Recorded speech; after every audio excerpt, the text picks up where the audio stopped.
This will be the RealScout refresher for agents, and we'll just be getting right into it. I sent you an outline last night.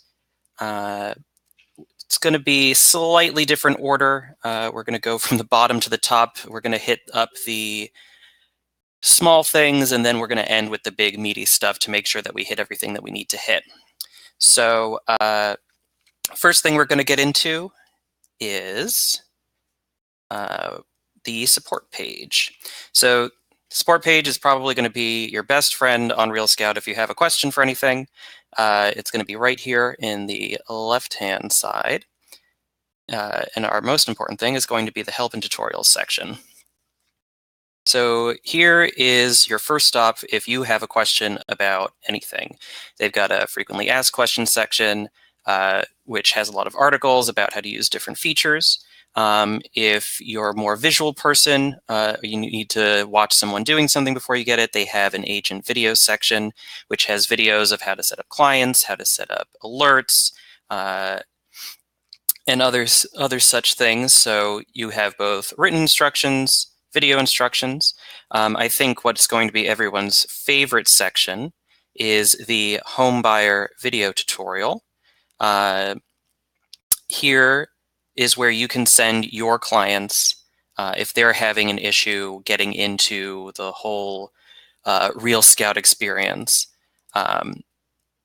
You can send these to anybody. They don't have to log in. They don't need any special access. These are all public links, so you can send them how to edit their alerts that you've set up for them, how to create their own search if they want to do that themselves, how to use the various features that help them narrow down the list of listings that you've sent them, and make the alert more tailored to them, which of course gives you more feedback, which helps you set up more searches for them, et cetera, et cetera. So this is a very useful section of the support tutorial, because sometimes you could be the whizziest whiz in the world, but if your client doesn't know how to use RealScout, it doesn't help you a lot.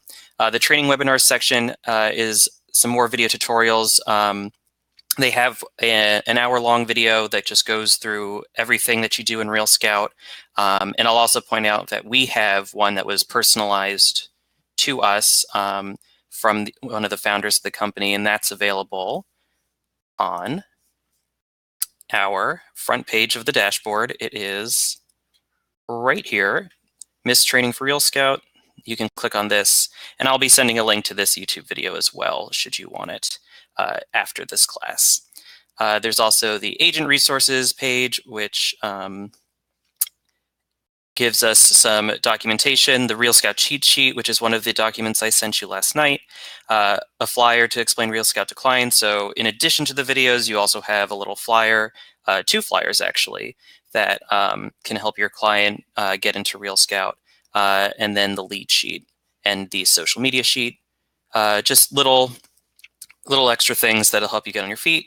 And then the migrate to RealScout, if you have a lot of contacts in an external database, this is where you would go to have the RealScout team bring all that into RealScout, so you don't have to manually enter everything by hand into the RealScout database. So that is support. If there's something that you don't see under the frequently asked questions, or there isn't a video for it, you can always either reach out to me, or you can reach out to the member success team at their support@realscout.com, their contact form, which is the support request, or you can call them at this number. They are based out on the West Coast, so they are 9 to 5 Pacific time. They do answer emails earlier than that, and they are more responsive to email than they are to calls outside of those hours. So just keep that in mind. So that is the support. The next thing, again, switch the order around. We're going from the bottom up, is going to be team accounts. So if you are a 2-person team, that's fairly easy to set up. You would go to My Account, you would go to Settings, you would click on that. It brings you to your settings for your account. So you can set up your email, and you can set up your partner's email as the secondary email, and then of course make sure that both of you know the password to the account.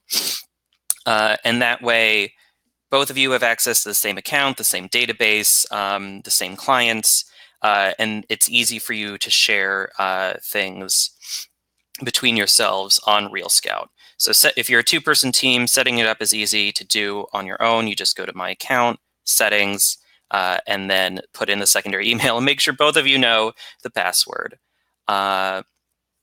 If you are part of a larger team, that would be something that you would go to Support, Submit Request, and you would fill out the contact form, and the RealScout team will be able to link multiple accounts together so that you can work as a team with your clients and your leads. So two-person account or two-person team, fairly easy. You go to your settings, put in your secondary email, make sure you build in the password. Multi-person teams, that would be going to Support, submitting a request, and then the RealScout team will help walk you through that process. And then the last small thing we're going to do before we get into the meat is going to be some of the extras here. So the first one is going to be the social media search. And that is a useful tool to introduce RealScout to your wider sphere of influence, because you can post this on Facebook, on your other social media pages, put it on your website even. So you would put in a city, a neighborhood, a postal code, a school district. You put in minimum price, maximum price, and you can limit it to properties that only have open houses. It is a very basic search, but it is something that you're just sort of putting out there for anyone to look at. So while it might be nice to have it be a little more specific, at the same time, you're casting a very wide net with this. So let's say I wanted to put this out there. We'll say something from my area, Rumson, Fairhaven Regional High School. So this is going to cover everything that feeds into that regional high school. And we'll say minimum price, 600,000, maximum price, 1 million, and we'll limit it to open houses. And then it gives you an easy Facebook share link. If you're going to share it on another social media, it gives you the opportunity to link. Just click copy link to clipboard. And then you can take a look at what the people you're going to be sharing it with will see. So again, I did it for the regional high school, Rumson Fairhaven. So it's covering Rumson and, funnily enough, Fairhaven. And apparently there are no houses between 600,000 and 1 million that have any open houses this weekend. But maybe if we get rid of that, oh look, see, now we have all the houses that have that, and we can customize it even a little more. We'll say at least 2 beds, at least 2 baths. And then this will be something that what will be initially shown to the people on social media, they'll be able to edit it. Maybe they want to see things that have 4 beds and 5 baths because they like to live a very comfortable lifestyle. And of course, there's not anything here, but they can always go and change it. Easy to use for your client, your sphere of influence, and it's a good way to introduce them to RealScout without necessarily putting too much effort into it. And the other thing we'll cover today is the landing page. So this is a web page that RealScout provides to you that you can use as your own personal agent page. It's another way to get people funneled into your RealScout. They give you the URL here, which is going to be your name.realscout.me. Now, I highly suggest, of course, that you customize your landing page, because when it's basics, whatever, the default picture is the Golden Gate Bridge. So you're probably going to want to change it so people think you sell real estate on this side of the country. It'll list your listings and recent sales, and you can put in an about me, a biography. Again, you can use this as an agent page showing you off, but again, it gives another search neighborhood, city, school, another way for people in your sphere of influence to get into RealScout. You just link them to this landing page. They get to know a little bit about you, and then they can dive right into RealScout. We'll try regional high school. And again, it's the same thing as before.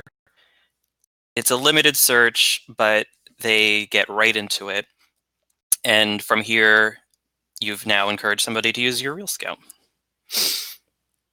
Again, highly recommend that you customize it so it looks like you're not operating out of California. So the landing page is a useful tool, again, similar to the social media search, to entice people who aren't necessarily your clients into using RealScout and getting into it through you. All right, so now we're going to get to the top, which is going to be adding clients.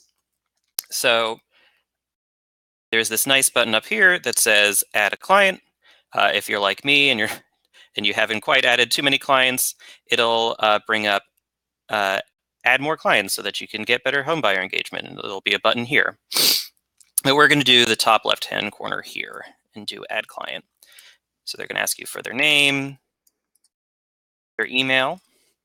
Now you can add multiple emails, you know, if it's a husband and wife, mother, daughter, uncle, nephew, 2 college roommates, who knows? You can add as many emails as you would like. Now, upwards of 2 is probably a little dicey just because it might get a little multiple personality disorder because they're going to be sharing the account. One of them might really like hardwood floors and being near to a hospital, and the other one will like none of those. So they'll like it. The other one will unlike it. They'll like very different properties. So 2 people, doable, maybe a little difficult. More than that, it might get a little crazy. So while you can have multiple people on the same account, do keep in mind that too many cooks in the kitchen is a very real phenomena. You can list the source. It can be whatever you want. That's mostly for your own use, just to know where did I meet them, how did I meet them, and then the financial information. Again, there's always don't know if you don't know. But you can list them as pre-approved, cash buyer, not pre-approved. And then who will set up the listing alert, my client or me? If it's someone you don't know a lot about, you can have the client set it up, and then they can walk through and put in all their search terms and things. But they won't have as many options to set up a search because they're not an agent. They don't have access to the full amount of things. But again, if you don't know them for Adam, but they wanted to talk with you, do these things, then maybe this is best. But if you know just about anything about your client, it's probably best, like 85% of the time, maybe more than that, to set it up yourself. So it'll bring you here when you come to set up the search. Depending on if you're a member of one or more MLSs, it'll give you the option to do that. You also have the option to do cross MLS, but this will only be basic criteria, sort of like what we saw for the social media search, just because each of the MLSs has different criteria, or they have the same criteria, but it's worded differently. So very basic cross MLS search. If you want a more in-depth search, you're going to want to use the primary one for your MLS. So if you're looking for residential and you really want to get into the nitty-gritty, you're going to want to go, say, if you're Garden State, to Garden State Residential. That'll give you everything as opposed to beds, baths, pricing. All right, and then which client do I want it for? It's going to be the one I just set up. So we're going to start searching. So here, you would set up your status, what you want to look for. You want to look for active. You want to look for a single family. You want to have the list price be a minimum 500,000. Bedrooms, 3, baths, 2. And you go on and you narrow it down. Interesting feature, of course, is the school and location boundaries. This uses a third-party database from Pitney Bowes, so it's not relying on what other agents put into the MLS. So they've gone to these schools, they found their location data. So if it's there, If it's there, it's actually the school's geographic boundaries for what feeds into it. Ooh, sorry. Rather than an agent saying, "Oh yeah, sure, this house is totally in the geographic boundary. I totally know that for sure, and I'm not just saying that because it's a really desirable school district." So again, you're not looking in Watchung, you're not looking in one of the other towns, you're looking in everything that feeds into the Watchung Hills Regional School. Again, it's not perfect. It is third party. There may be some schools that are very small or not very well known, or maybe they're newer, and maybe Pitney Bowes doesn't have it, but this is still a useful tool for you to use. Other options that are not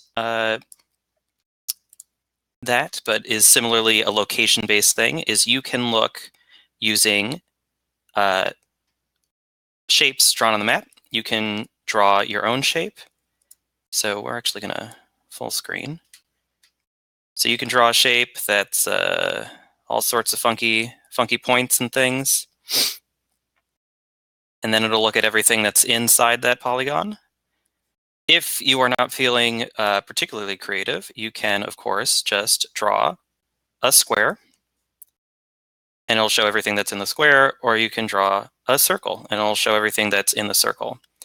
And if you've decided that one of these shapes is maybe not what you're looking for, like maybe that polygon is way too much, you would go over here, you would click on the trash can, and now you can remove the polygon, and then you would make sure to save that you removed the polygon. And now it's only going to look at things that are in the square and the circle. And again, this is the draw polygon, this is the square, this is the circle, and this is how you remove shapes. Always remembering, of course, to save the changes so that these shapes actually go away. So if you're just looking in a geographical area, it can be useful to just do a radius search like this with the circle or the square, or even the polygon if maybe there's a really weird town boundary or something. Or your client has a very interesting way of saying where they want to live. So that's another interesting way to look for houses in a particular area. The schools, so you'll see school location boundary schools. This is the Pitney Bowes one. This is what is in the MLS. So that is the difference between those two. Some more featured things, list date. And of course, you can always narrow it down by only homes with open houses, only open houses this weekend, only homes with photos. And then if you are looking for something that's not part of that basic list that was up here, you'll notice that I have this other tab here. So you will probably not have this if you haven't necessarily gone around, but I have, in previous searches, added basement, number of half baths, fireplaces. And where have I gotten this? I've gotten it from this button here at the very bottom, the Add Remove Search options. This gives you the ability to look through the additional categories, in this case of the Garden State MLS residential search, that lets you add these things in. So if I want to look for cooling, things specific to cooling, so how many cooling units do they have? It is an attic fan, central air, blah, blah, blah. That's not one of the basic things that's included, but it is there. You just have to go to the advanced search options, search for cooling, you click it off, you hit done, and then it adds it here at the bottom. And now you're able to narrow it down by whether houses have central air. So again, you have all of these things here: school, locations, the bed, bath, pricing, acreage, listing status, some interior features. Again, this is Garden State MLS, MOMLS, Bright might look a little different, but those are the basic things. But if you are looking for one of the additional, more nitty-gritty fields, that would be under the Add Remove Search Options button. Okay, so that is adding a client, that's adding an alert. Oh, actually, let's save it to the client so we can send this out. So again, we're saving it to the client I just sent up. I suggest putting a search title. We're just going to say RealScout test, so I know which search this was. And then there's the alert schedule. So there are several options for this. There is handpicked. So anytime a listing comes in that fits the criteria in the search you set up, before it goes out to the client, you have to personally review it, say whether or not that it's something your client would want to see, and then you approve it or you trash it. It will never go to the client without you seeing it first. Daily is going to be daily on the schedule you see here. So it defaults to every single day, Sunday through Saturday, in the AM. But you can, of course, uncheck days, and you can say, well, they don't want it at all on the weekends or Tuesdays or Fridays, but they want it Monday, AM and PM. They want it twice on Mondays, Wednesday afternoons, Thursday afternoons. You can sort of customize it in that way, depending on how often your client wants it. You can have it if they want it even more quickly than twice a day every day, which is something you can set up on daily. You can set it to ASAP, which doesn't matter what, where, when. As soon as a new listing comes in that meets the results of this search, they're going to get it. You don't even get to see it, it just goes. So if you have a client who really wants to know everything as soon as it happens, this is the one for them. Then there is monthly, which maybe you have someone who isn't really actively looking, but is sort of interested, then this might be the one for them. Once a month, they get everything that has come up on the search again. You can always, of course, edit that, but we will get to that in a short moment. And then disabled, you might do this if someone asks you to, or maybe the client decides that the search that it was set up for them is no longer working with them, and they may disable it themselves. So that is what disable will do. Then you have a couple more options. You can send a copy to yourself, which may just be a nice thing to know, especially if you're doing something like ASAP, so you can see what your client is seeing. You can suppress the natural language intros, because RealScout does that thing with the little blurb where it say, oh, here are some houses. They have French doors and grand fireplace and hardwood floors, and that's why we think you might like it. Those are the natural language intros that they have. You can suppress those if you don't like them or your client doesn't like them. That is an option for you. And you can check off to send open house reminder before each weekend if that is something you would like to do. So we'll say daily on these days, and we'll leave everything else, and then we'll save it. And now I've set up the search. I can now send everything immediately if I want, saying here's some homes you might like with a little a little personal note for the customer. But maybe I'm not sure I want to send everything right away. So even though I could just send everything that's pinged right now, I think I want to review them first. So I can click on a listing and then review it beforehand so I can look through its photos, seeing whether maybe just by looking at it, I can tell the client wants it or not. I can take a look at some of the nitty gritty, its home description, additional client remarks, all the stuff that maybe there's just one-off thing like, oh, they don't have a basement. Well, I didn't put that in the initial thing, but I know that they want a basement. So now I know that the client is not going to want Coral Lane.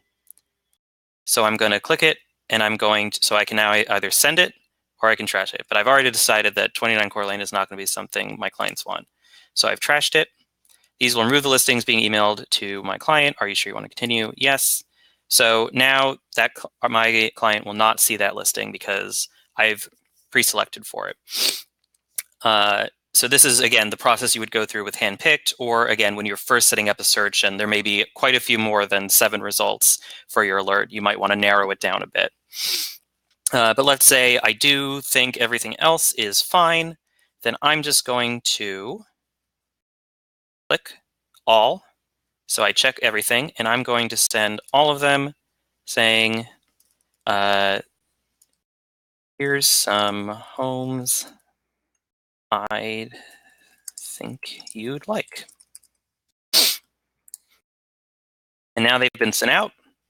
and they can take a look at them at their leisure, and they will, again, on the schedule that I set up daily, receive updates on this alert. And then, let's see. We will briefly go over the client interface. So, and then we will open it up to questions. So here we can see all our clients, which for me is 1. We can see their lead source, when they were added, how many homes they viewed, how many homes they've saved, how many emails they've opened, how many alerts they have active, and how many alerts they've disabled. We can get more details by clicking on their name. So here we can see the alerts that they have set up. These are all the alerts that I've set up for them. If they've set up an alert for themselves, you'll also see that. And you'll be able to see what they're looking for if maybe the searches that you've set up are apparently not very interesting to them. You can always, of course, edit a search by using the View Edit button. You can delete it if it's not working out for them. And you can change the scheduling for it to ASAP, to daily, monthly, disabled, etc. So you can always change the frequency, what the test actually covers, all those good things. In this Preferences tab here, and again, we went to the client interface. On the left here, we clicked on the client's name, and now we are looking at all the stats for this particular client. So we just looked at the listing alerts, we're now in Preferences. So this is where you can see the preferences of the client. We can see that they like 11 different things, that they don't like 2 of these things, 3 of these things they don't really have any particularly strong feelings for. Now, as they're going through their searches, they may add these, they may remove them. But if you know what a client likes or dislikes, you can add them here yourself. So let's see. We can say that we know for certain that this person does not like does like central air, but they do not like colonial homes. So we can go through and add likes and dislikes. And what this does is prioritizes listings that meet more of their likes and fewer of their dislikes. They will still see houses that have an open floor plan and are near a movie theater and are colonial style, but it will be lower in the queue for them than a tight little Victorian that is in the middle of nowhere with a full basement and tile floors, because that house hits more of their likes and fewer of their dislikes. They will still see both. The only way that they won't see it is if, as we saw previously, I just remove the listing from consideration entirely when I'm looking at the alerts. But just because something has an open floor plan and it's near a movie theater and is a colonial doesn't mean they're not going to see it. It's just going to be lower down. Another thing that you can do, and they can do themselves, but you can set up for them, if you know, is you can set up a commute. So you can put in an address. It can be to their work, to their kid's school, to a family member's house that's in the area that they are thinking of moving to, and they can then see where the listing that they're looking at is, where each listing they're looking at is in relation to their commute. They can say, oh, well, it's only 10 minutes away, or it is a little further than maybe I want, but that's okay because I'm near public transportation, so maybe it doesn't matter quite so much where my commute is. But this gives, this lets them compare and contrast the different listings where they are to certain commutes. This is something they can set up themselves, but again, if you know where they work, you can put in the commute here, Davidson, Somerset Avenue. So you could put in the commute, and then you would know. So now they have 2 things like, okay, so where is the listing that I'm looking at in relation to this and this? And again, they can set it up themselves. You don't have to do it, but that is something that you can do if you know about it. And it may just be one of those little finishing touches that really puts it over with you for your client. The Conversations tab is anytime that your client asks for a request or asks to see a house or has questions about a house, This is where the conversation will come in, and this is where you'll review it. Unfortunately, it doesn't go to your BHHS and J email, but this is something for you to monitor, so that uh, they're asking about things. You will receive a notification for this, of course, but this is where it will be for you to look at. So this is where all your communication will be, and it'll be stored per client, and then under each. So if this person had multiple listings, they had multiple things on, it would be, so 67 South 2nd Street would have its whole conversation thread. 123, any street would have its own thread, etc. Recent activity, this lets you know when you sent something to somebody. So we just sent this listing alert to them. It lets you know if and when they opened that listing alert, which currently they have not, but they did open this one from a few months ago, pretty much right away. So they were really on that one. You can see what homes they've looked at, what homes they've saved. So you can see, oh, they really do like this one. You can see what homes they've hidden. So you can say, okay, so why have they hidden these homes? What don't they like about those? And you can see what they've liked and disliked about homes. So for this one, they like the yard, the price, the kitchen, the aesthetics, the style. So you can see what they're doing, what they're not doing, what they like, what they don't like in their recent activity tab. And then there is the client details. So once you know more about your client, you can add more in. You can add, once you get their phone number, you can add their phone number in. If you get their birthday, their address, their business stuff, you can get that all in here. So you customize it a little more, you know a little more about them. This is the additional contacts. Again, if you've set up husband and wife or something like that, here you have their information as well. So you have that. You can add notes. So again, it has the birthday and the business and their home address, but their anniversary. Maybe you have some notes that aren't quite real estate related, but would help you with the client relationship. You can add a note here. That's useful. This lets you know, again, where you met them, when they logged in, when you added them. So again, another way to monitor their level of engagement, financial information. And this is also where you get to send them their custom welcome email, lets you disable all their alerts if maybe they don't want that anymore. And if they've forgotten their password, because again, they do have a account of their own, a client account. They've forgotten it, you can reset it from here so they can get right back in. And this is where you would delete them if they're no longer going to be your client, but we'll say you never have to use that button. Okay, so we have covered support page, team accounts, social media, adding a client, adding alerts, and monitoring client activities. So I am going to open the chat and the lines to questions. If you are on computer audio, you will have to unmute yourself. If you are on the phone, you will have to hit *6 in order to unmute yourself. So again, if you have questions about anything we covered today, if you have questions about things I didn't cover today, now is the time to ask those questions.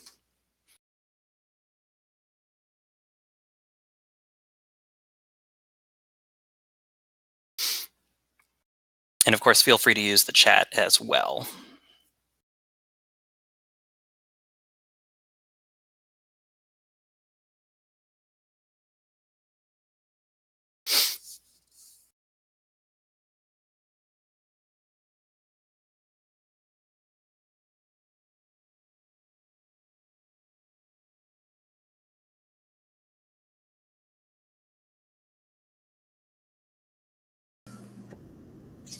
TJ, Yes. the question that I have is Frank in Martinsville.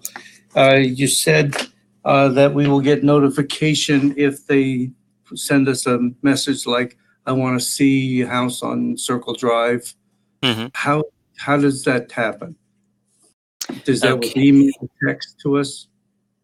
So let me just believe that is in your settings. Okay, so let's see. So email me a daily active client report, weekly summary, email me started client saves a listing. I think it is actually going to be under text notifications. So make sure your mobile phone number, you verified it and you have it in there. I believe for things like that, it will send you a notification saying your client has sent you a thing. So actually, let me make sure that I've done that. And then I will actually run through that. So let me just validate my number to make sure that I'm going to get this text notification.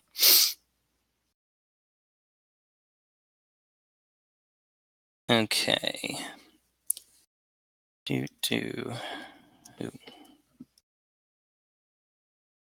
Know what he's doing right now. He's just validating. Okay, so there you go. I validated my text number, and I can have it text me when any client schedules a visit and when any client asks a question. So I don't have to have that happen, but that's how you would know. You would say, you would validate your your phone number, and then you would say, please text me anytime they schedule a visit. Please text me when they ask a question on a listing. You update your text settings. Now, anytime my client wants to schedule a visit, wants to ask a question, I will get a text message letting me know that they've done that, which lets me go into RealScout and see, oh, they have asked to see this house, or they asked a question about this house. Because again, I would get the text message, I would go to conversations, and I would see, oh, they want to see 67 South 2nd Street. And then I can reply to them either through RealScout, or if I have their contact information, I can, of course, email them, call them, etc. Good, thank you. Okay. Anyone else have any other questions? Any questions? We're done. Okay. So I'll just leave it open a little bit longer, but recording of this put up on our online office. I'm not sure if it's going to be this one or the Thursday one, but we will have a recording. And I will send you a follow-up email after this that will have a link to the current webinar that is up, and a chance for you to give any follow-up questions if there's something you wanted to do more privately. But thank you so much for coming to Tech Tuesdays with TJ for this RealScout refresher. I hope that was useful to you. And please feel free again to reach out to me if you have any questions that you thought of later in the day. But thank you so much. Thank you. Okay, so you got